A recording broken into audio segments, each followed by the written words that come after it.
806 सीटों का दाव, पीडीए का प्लान और अदिति यादव को आशीर्वाद। क्या अखिलेश यादव ने 27 की जंग का नया ब्लूप्रिंट तैयार कर लिया है? यूपी की राजनीति में 27 का महासंग्राम अभी दूर है, लेकिन सपा के चीफ अखिलेश यादव ने राजनीतिक शंखनाद आज जिस तरह से किया है, उसने भाजपा की चिंता बढ़ा दी है। अखिलेश यादव ने आज बड़ा दावा किया। उन्होंने कहा कि समाजवादी पार्टी और कांग्रेस की डबल तैयारी चल रही है, यानी यूपी की 403 विधानसभा सीटों पर डबल तैयारी यानी 806 सीटों की तैयारी चल रही है। संदेश साफ है कि कुछ भी हो जाए, गठबंधन रहेगा, लेकिन संगठन भी पूरी ताकत से आगे बढ़ता रहेगा। अखिलेश यादव बार बार कह रहे हैं कि 2024 में जिस फॉर्मूले से हमने भारतीय जनता पार्टी को झटका दिया था, उसी फॉर्मूले को 27 में बड़े स्तर पर लागू करने जा रहे हैं। अखिलेश यादव ने आज पीडीए की नई परिभाषा भी दी। पिछड़ा, दलित और अल्पसंख्यक से इतर जो नई शब्दावली अखिलेश यादव ने आज बताई है, वो भी अपने आप में खासी रोचक है। अखिलेश यादव के आगरा दौरे से जो सियासी कहानी निकलकर सामने आई है, उस पर हम आगे बात करेंगे, लेकिन पहले जानिए कि अखिलेश यादव की बेटी अदिति यादव से जुड़ा हुआ वो प्रसंग जो लगातार चर्चाओं में है। दरअसल नेताजी मुलायम सिंह यादव ने अपने निधन से महज 2 दिन पहले अदिति यादव को नया नाम दिया था। मुलायम ने खास तौर पर पोती अदिति को अपने पास बुलाया था और सिर पर हाथ रखकर उन्हें खासा आशीर्वाद दिया था। दरअसल मुलायम सिंह यादव ने अदिति को लक्ष्मी नाम से पुकारा था। मुलायम मानते थे कि परिवार में अदिति का जन्म लक्ष्मी के तौर पर हुआ था। 2022 में जब मुलायम सिंह यादव मेदांता अस्पताल में भर्ती थे, तो निधन से ठीक 2 दिन पहले उन्होंने अदिति को अपने पास बुलाया था। सैफई के ग्राम प्रधान रामफन वाल्मीकि के मुताबिक उस वक्त नेताजी बहुत भावुक हो गए थे और सिर पर हाथ फेरते हुए अदिति से कहा था, खूब पढ़ना बेटा, परिवार का नाम रोशन कर। अदिति यादव बेहद होशियार, पढ़ी लिखी, समझदार और फोकस्ड लड़की मानी जाती हैं। उन्होंने लखनऊ के लामा गर्ल्स कॉलेज में अपनी स्कूली शिक्षा पूरी की है। 12वीं की परीक्षा में उन्होंने 98% अंक हासिल किए थे। मीडिया रिपोर्ट्स के मुताबिक उन्होंने घुड़सवारी में भी कई मेडल्स जीते हैं।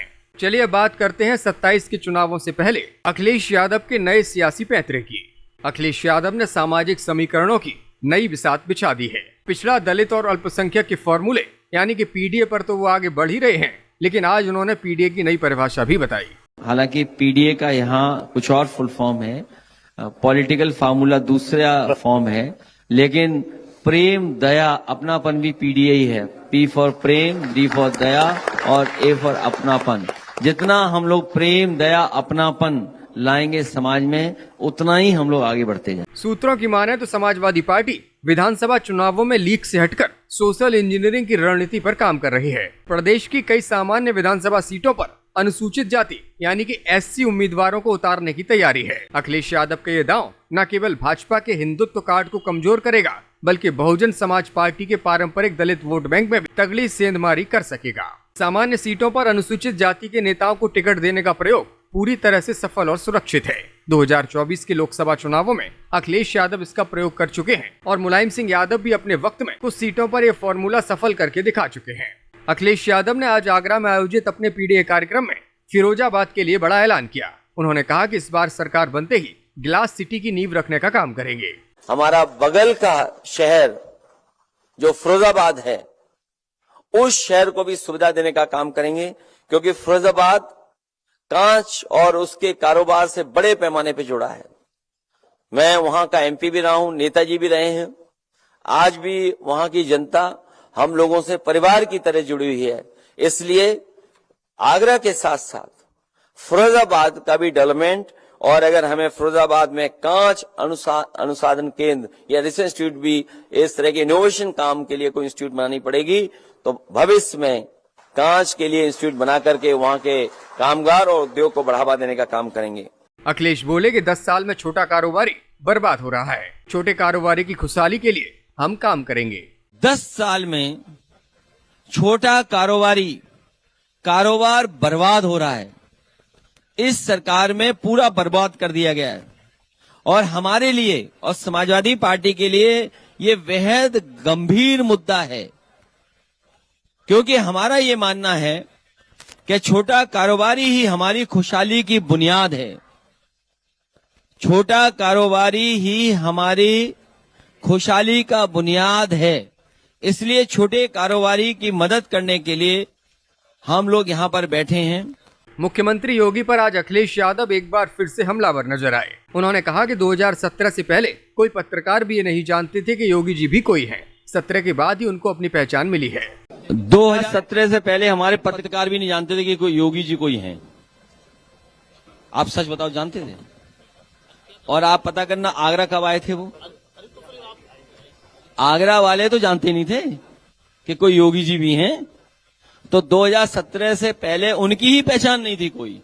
आप अपने दिल पे हाथ रखो, आप दिल पे हाथ रखो कि बताओ 2017 से पहले आप जानते थे? बताओ, चेहरा बता रहा है, यहां कोई नहीं जानता था।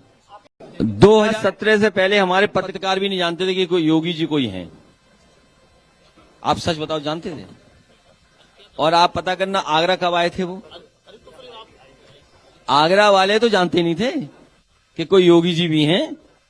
तो 2017 से पहले उनकी ही पहचान नहीं थी कोई। आप अपने दिल पे हाथ रखो, आप दिल पे हाथ रखो कि बताओ 2017 से पहले आप जानते थे? बताओ, चेहरा बता रहा है, यहां कोई नहीं जानता था। अयोध्या राम मंदिर के मामले में अखिलेश बोले कि बताओ, जांच अधिकारी अब भगवान राम के पुजारियों की जांच करेंगे। ये सनातन का अपमान है। मैं अपने पत्रकार साथी का धन्यवाद देता हूं कि उन्होंने चढ़ावे की चोरी की बात की है। अब आप देखिए, चढ़ावे की चोरी के बाद कितना दुर्भाग्य है कि हमारे धर्म के और मंदिर के लोगों की जांच पता है कौन करेगा? अधिकारियों। बताओ, हमारे धर्म में को आगे बढ़ाने वालों की जांच अधिकारी करेंगे। इससे बड़ा दुर्भाग्य और क्या हो सकता है सनातन धर्म के लिए? कि बताइए, प्रभु श्री राम, मर्यादा पुरुषोत्तम राम के चढ़ावे में अगर कोई बात हुई है तो कैमरा बंद कर करके आपस में बातचीत कर लें, और कैमरा बंद कर करके, आंखें बंद कर करके जो चढ़ावा चोरी हुआ वो वापस रख दो। भगवान प्रभु श्री राम माफ कर देंगे। कॉकरोच जनता पार्टी को लेकर भी अखिलेश ने प्रतिक्रिया दी। उन्होंने कहा कि मजाक मजाक में ही मामला सीरियस हो चला है। एक कॉकरोच से भी अब सरकार डर रही है। समाजवादी पार्टी हराने के लिए तैयार है। और देखिए, मजाक मजाक में कितना सीरियस हो गया मामला। बताओ, बीजेपी कॉकरोच से डर गई। और नई पीढ़ी के लोगों से कहना चाहता हूं कि उत्तर प्रदेश के विकास का रास्ता समाजवादी निकालेंगे, और पीडीए की रणनीति, पीडीए के लोगों को गले लगा करके हम लोग मुकाबला करने का काम करेंगे।